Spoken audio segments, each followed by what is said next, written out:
What are the biggest challenges now after the recession to reignite innovation and growth? I think there's really three big challenges to reigniting innovation and growth. The first one is speed. Organizations are stuck in this sort of miasma of process that really came out of the 1950s. There's a number of innovation development tools called stage gating systems, and these are systems that are designed to make innovation small increments and kind of track the innovation before you invest in sort of the next stage. And these forms of innovation are basically, these innovation processes are designed to pace innovation. They're designed to make sure that innovation comes to market at a specific time. It doesn't go too fast. Well, of course, you can imagine in the age of the internet, collaborative open innovation networks like the ones we run here at the Innovatorium. You can imagine in the age of software development and biotech development where we have what's called contiguous processing, where things are being developed at the same time.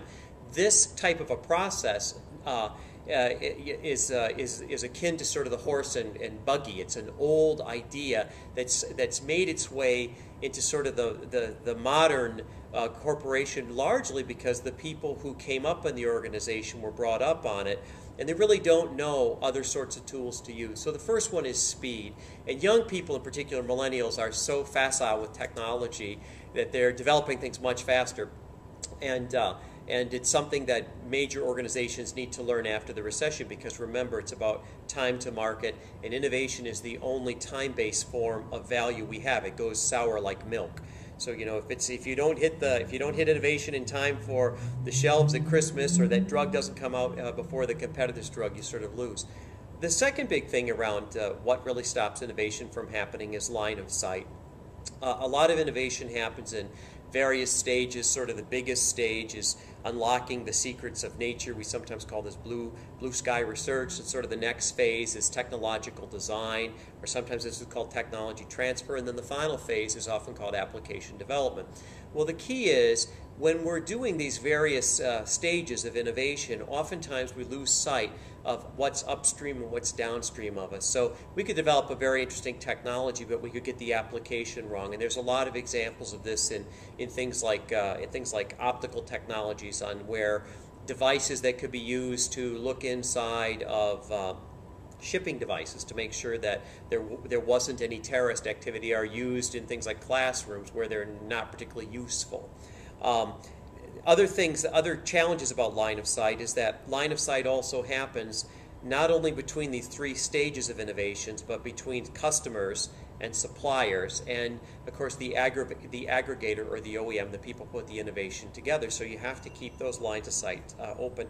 And one of the things that groups often do is they develop these neutral places, these kind of Switzerland places for people to interact, people to get a line of sight on what customers want, what's often called pulled forms of innovations, what kind of technology is emerging, what's often called push form of innovation, and to keep an eye on your competitor, what we call clash forms of innovation. So the second big piece is line of sight. The third big piece about innovation is capability development. And why that's so essential is it's relatively easy to develop a strategy. I mean, I don't mean to be glib about it, but there really are very few radical new innovation strategies that we haven't seen. There's a few post-capitalist strategies, maybe in things like microfinancing, and maybe eBay was a new one 15 years ago. But really not a lot of new strategies, and we spend a lot of time working on what the opportunity space is. And I'm not saying we shouldn't do that, but it's much harder to develop the capability to pull off innovation. And when we look at great firms, when we look at Apple Computer, that often makes it to the top of the list. I guess we just call it Apple these days. That makes it to the top of the list. They're famous for Apple Fellows, and these are people who are highly practiced innovators, and they're very good at connecting the dots or shepherding innovation through these phases of innovation and across markets around the world.